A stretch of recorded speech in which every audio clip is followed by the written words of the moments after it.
Now, Prime Minister Modi has concluded his visit to the United Kingdom. The crucial highlight of the visit was FTA. Let's take a look at the other details as well. Now, India cracks the whip on fugitives. India is tightening the noose around economic offenders and it's looking to London for cooperation in this regard. Now, in a very big step forward, the CBI and UK's National Crime Agency, they both signed an MOU, and this is to boost cooperation in fight against organised crime, corruption and economic offences. Now, the deal, which has been signed between the agencies of two countries, specifically aims to fast-track information sharing and joint action, signalling a firmer stance against financial fugitives.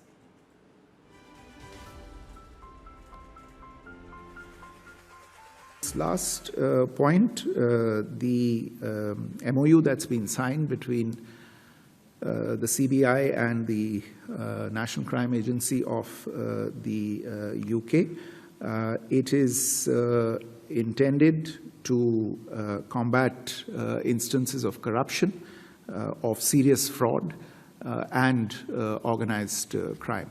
There has been some cooperation on that.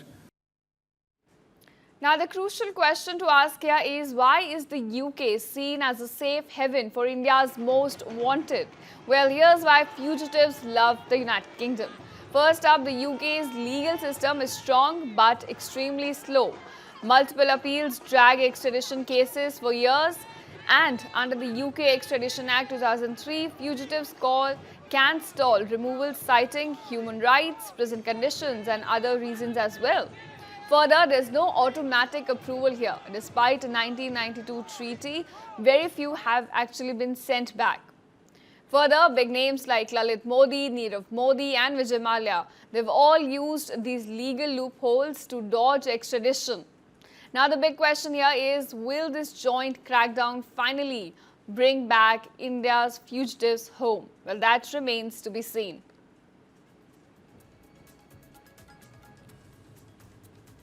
Fugitives like Vijay Mallya, Nirav Modi, Lalit Modi using appeals of human rights to their favour. Do you believe this MOU, the fresh and the latest one, is going to change the game in their cases? You're hopeful of that, right? Certainly. You know, the economic offenders will try every trick in the book. Yep. But this agreement will perhaps make it possible for their extradition to take place. Now, let me mention that during his bilateral talk with the British Prime Minister Keir Starmer, our Prime Minister sought the UK's cooperation in bringing economic offenders and fugitives from India back to our country to face justice under Indian laws. And this is, therefore, I think, a very important step that has taken place. And at the same time, the hurdle seems to be UK's Extradition Act 2003 when it comes to India's efforts to bring fugitives back. This new MOU, I think they will have to revisit this Extradition Act of 2003 as well. No more these fugitives making the best of all those legal loopholes that are available to their remedy. I think that entire game is now going to change. So not just fugitives, economic offenders and corruption, joint crackdown on international corruption, Ambassador. That's a big, big word and statement.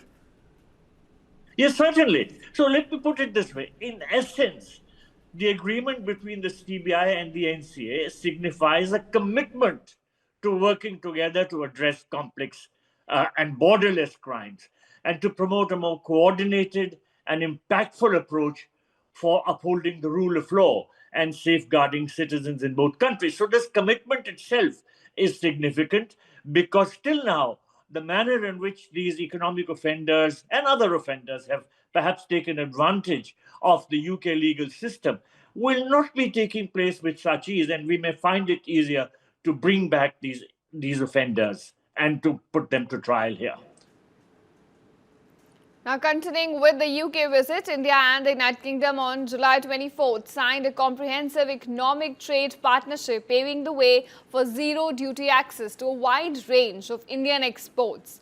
Now, viewers, here Indian goods such as electronics, textiles, chemicals, pharmaceuticals, toys and gems, along with jewellery, all will now enter the UK market duty-free, significantly boosting export potential. Now, in labour-intensive sectors, steep tariff cuts have also been announced. The UK will also slash tariffs of up to 16% on leather.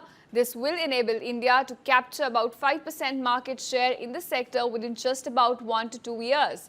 Now, viewers, this move is expected to unlock about $900 million in leather and footwear exports for India. Further, tariffs have also been eliminated on Indian tea, instant coffee and spices. Along with that, zero duty access for Indian electronic products is likely to boost exports of smartphones, optical fiber cables and inverters. Now viewers, this agreement goes beyond tariff cuts. It's a gateway for Indian exporters to scale their global market share, especially in sectors where India already enjoys a competitive edge. A very crucial agreement between India and UK.